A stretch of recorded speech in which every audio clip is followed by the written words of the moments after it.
wabarakatuh. So today my friend and I would like to present about the one of the topic in this subject, the interpersonal communication, which is the non-verbal communication. Okay, first of all, I would like to explain a bit about the non-verbal communication. Okay, it is generally known by the others about it is the communication that happen without words. Okay, this communication can lead to two major benefits. Firstly, the greater your ability to send and receive non-verbal signals, the higher your attraction, popularity, and psychosocial well-being are likely to be. And second, the greater your non-verbal skills, the more successful you are likely to be in a wide variety of interpersonal communication. For the paralanguage and silence, paralanguage is the vocal but non-verbal dimension of speech. It includes vocal characteristics such as rate, volume, pitch, the highness of lowness of vocal tone. First, people perception and paralanguage, and persuasion and paralanguage. For the people perception and paralanguage, when listening to people, we form impression based on their paralanguage as to what kind of people they are. And then our impression consists of physical impression, personality impression, and evaluative impression. For the persuasion paralanguage, rate of speech receive the most attention in paralanguage. People who talk fast are more persuasive than those who talk at or below normal speeds. Subject agree most of the faster speech and least with the lower speech. Fastest speakers are more intelligent and objective than the slower speaker. For the silence, first, the function of silence to provide time to think, to heart, to respond to personal anxiety, to prevent communication, and to communicate emotions, to achieve specific effect, to say nothing. Second, the spiral of silence. Each culture seems to view silence very differently. In US, silence is viewed negatively, but other cultures view it positively. To provide time to think, silence allows speaker time to think, to formulate, organize his or her verbal communication. To hurt, silence can be used as weapon to hurt others. To respond to personal anxiety, silence is used a response to personal anxiety, sickness or threats. To prevent communication, silence is used to prevent communication of certain message. To communicate emotion, silence is used to communicate emotion response. To achieve specific effect, silence is used to achieve specific effects. To say nothing, silence is used when you simply have nothing to say, or when you do not want to say anything. For the special message and territoriality, special message, special communication, or sometimes is called proxemics. It distinguishes four major types or relationships: immediate distance, personal distance, and social distance, and public distance. Immediate distance ranging from the close space of actual touching to the far space 6 to 18 inches. The presence of the other person is unmistakable. You experience the sound, smell, feel of other breath. The close space is used for comforting, protecting. For the personal distance allows you to stay protected and untouched by others, range from 80 in 4 feet. In close space, people can still hold or grasp each other but only by extending their arms. In the far space, you can touch another person only if you both extend your arms. Social distance ranging from 4 to 12 feet. You lose the visual detail you had at the personal distance. The close space, the distance which you conduct impersonal business or interact at the social gathering. The far space, where you stand and someone says stand away so I can look at you. Public distance range from 12 more than 25 feet. In close space, a person seems protected by space. You are able to defensive action should you feel threatened. In far space, you see other or as separate individuals but as part of the whole setting. Territoriality is three types of territories: primary or home territories, secondary territories, and public territories. Three types of markets: center markets, boundary markets, and ear markets. Three types of territories: primary or home territories, and secondary territories, public territories. For the primary areas, you might call your own. Example, your room, your desk, your office. Areas that don't belong to you but you have occupied. Example, table in cafe, seat in the class. This is a secondary. For the public areas that are open to all people, may owned by some person or organization but are used by everyone. Example, movie house, restaurant, shopping mall. When you operate in your own territory, you have what is called home field advantage. Three types of markers. First is central markers, boundary markers, and ear markers. For the central, items you place in territory to reserve it for you. Example, drink at bar, books on your desk, dan lain-lain. Boundary markers divide your territory from that of other. Example, fence armrest separating your chair from other side, contrary of mold, plastic seat on a bus or train. Ear markets, a term taken from practice of bending animal on their ears. Identify marks that indicate your position of territory of or subject or object. Trademark, example, trademarks, nameplates, and share on shirt, briefcase. Okay, next, I will move to the channel of non-verbal communication, which is one of it is the eye communication. Okay, it is basically about the study of the message communicated by eyes is called oculesis. The messages communicated by eyes depend on the duration, direction, and the quality of the eye behavior. When the eye contact falls short, you may think the person is uninterested, shy, or preoccupied. When the amount of time is exceeded, you may perceive it as showing high interest. Okay, firstly, I will talk about the eye contact. Basically, the eye contact is used to serve several important functions such as to monitor feedbacks, to secure attention, to regulate conversation, to signal the nature of relationship, to signal status, to compensate for physical distance. Okay, firstly is about the function of eye contact to monitor feedback. For example, when you talk, you look at the person intently, or you also look to let them know that you are listening. Next is to secure attention.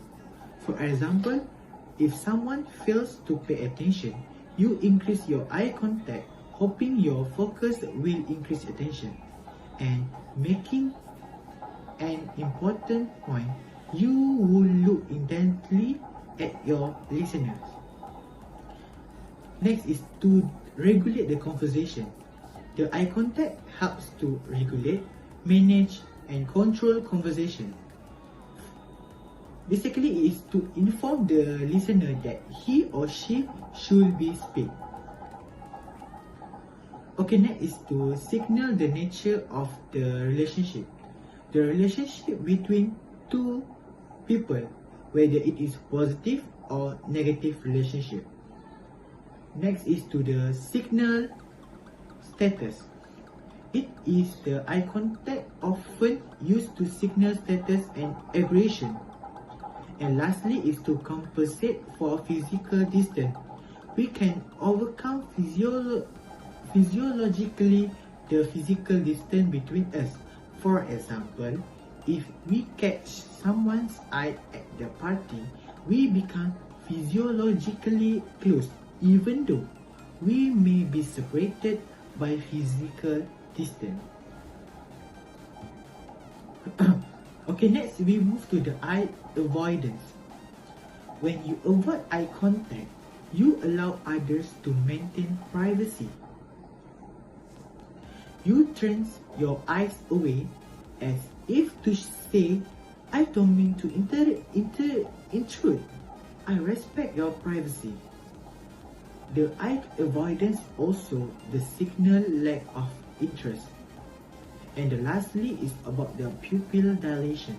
The pupil dilation and reaction to changes in the size seems to function below the level of conscious awareness.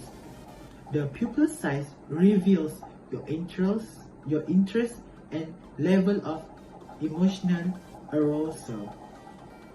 For touch communication, the meaning of touch is tactile communication or communication by touch or known as haptic.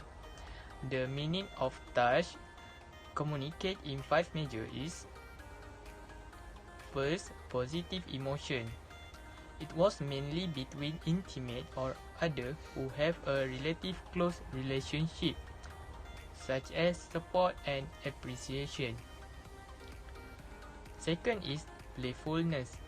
Either affectionately or aggressively, it emphasizes the emotion and tell it is not to be taken seriously. Playful touch lighten an interaction. The third one is control. Touch may also control the behavior, attitude, or feeling of other person. Next, ritual.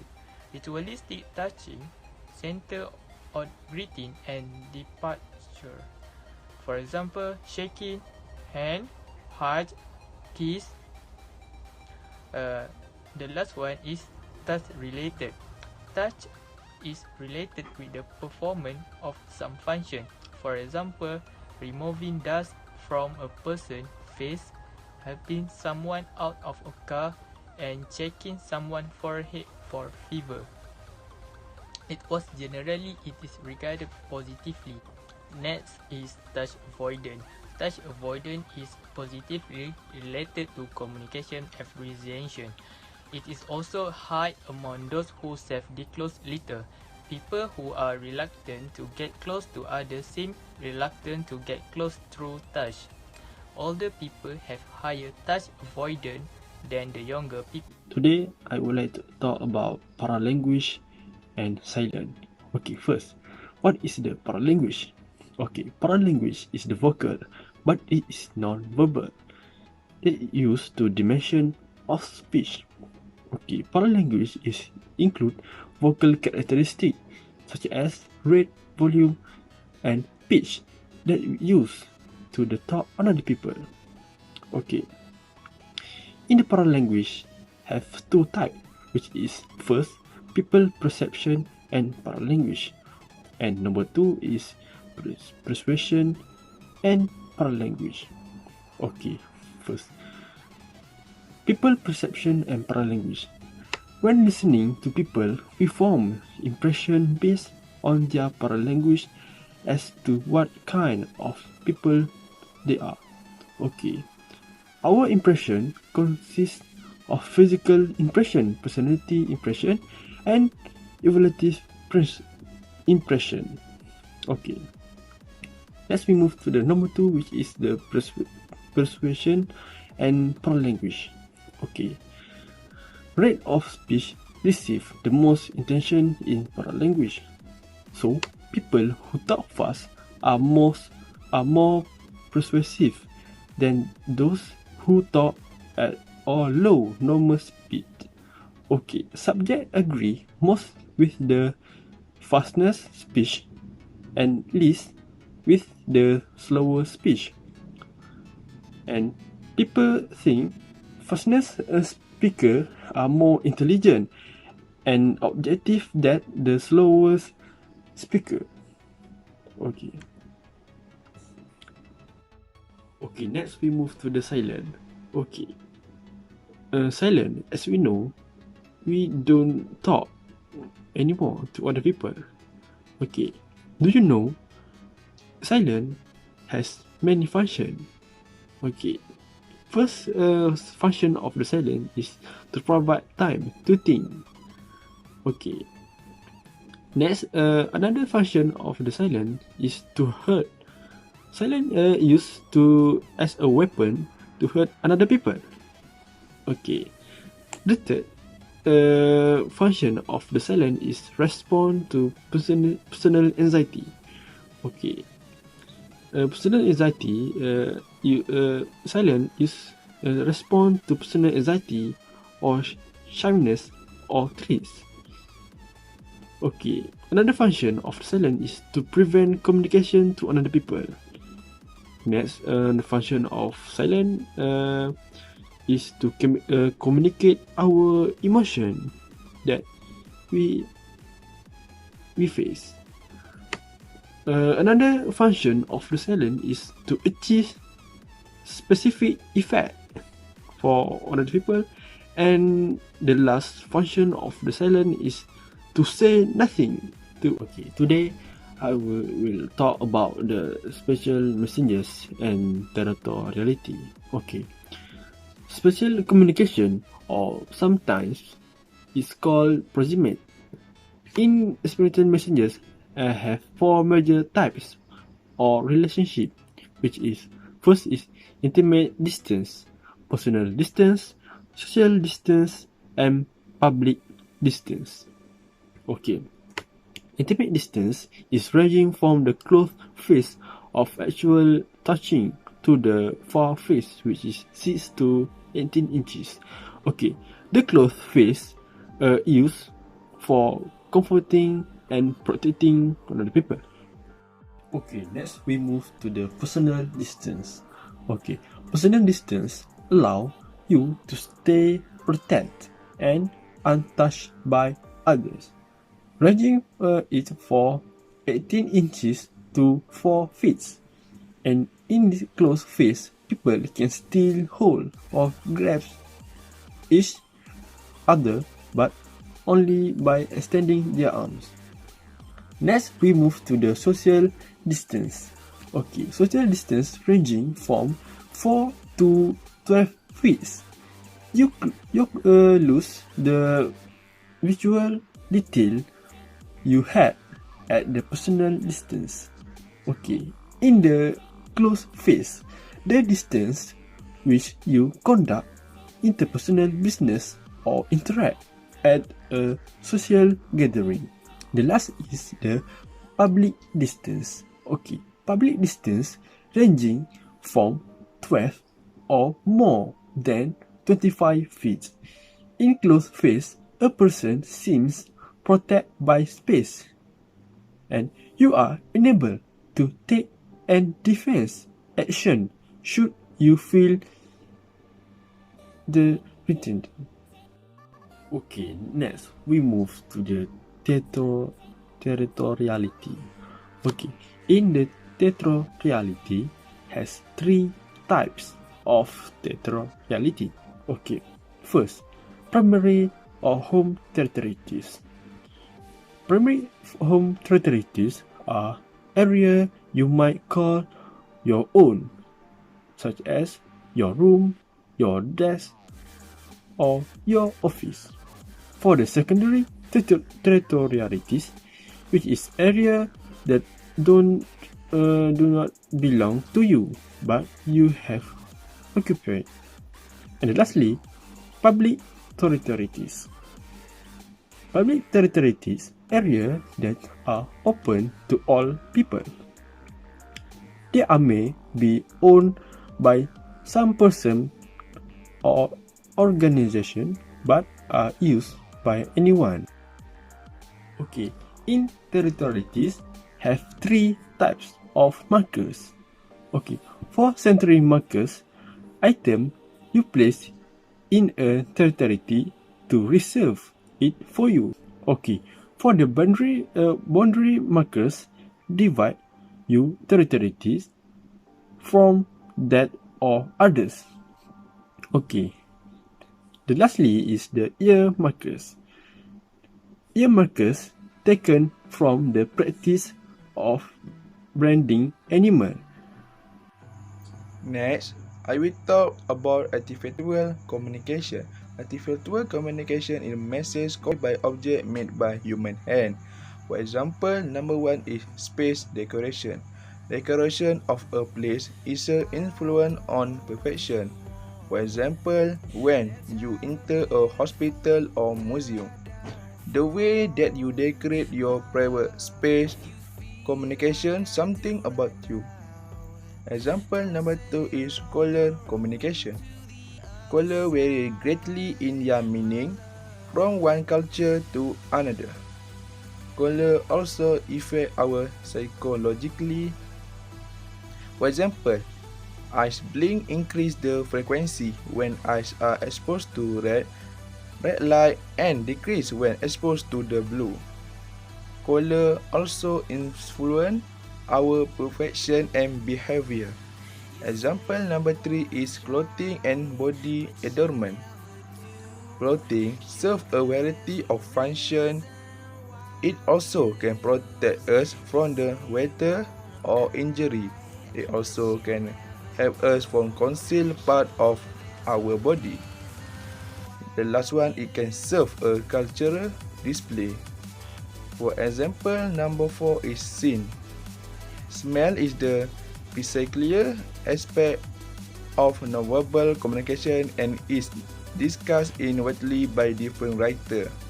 The emphasis is on using scent is grouped with artificial communication. Olfactory communication is extremely important in wide variety of situations. The very poor and the very rich don't dress in the same way, nor do white and blue collar workers, young or old. And the last one, the 4 very important messages that seen to communication involve. Point number 1, to attract others, to add taste, to add memory, and the last one, to create an image. Today, I would like to present about temporal communication. The study of temporal communication known as chronomis. Psychological time refers to the important place on the past, present or future. Different cultures teach different time orientation. First, past orientation. You have special reverence for the past. You realize old time and regard the old method as the best. See even the circular and recurring, so the wisdom for yesterday is applicable also to today and tomorrow. Present orientation. You live in the present for now. Present-oriented person focus on enjoying present situation. For example, you are looking for immediate result and reward. Last, future orientation. You look toward and live for the future. You save today, work hard in college and then yourself. Luxury because you are preparation for the future. People with future income are positively related to future orientation. Future oriented person work for tomorrow's goal. For example, study hard and you will get the good result in the future. Okay, for communication competence, it consists of encoding skill and decoding skill. For encoding skill, it has identify choices, be concise, self-monitor, avoid extreme and monotony, analyze the situation, maintain eye contact with the speaker, avoid certain adapter in public, avoid strong cologne or perfume, and be careful with touching. For decoding skill, be tentative, mindful, seek alternatives when making judgment, see messages as multi-channel, consider the possibility that you are incorrect and interpret the judgment and the conclusion against control. In conclusion, non-verbal messages is an important part of human interaction. In fact, many of these non-verbal messages we often use in our daily life without us realizing it, to show our true reaction, to convince someone. The body language we produce always others to read us without speaking. Non-verbal messages can also reinforce out through word and intention by not only verbally but also with the body language we show. That's all. Thank you.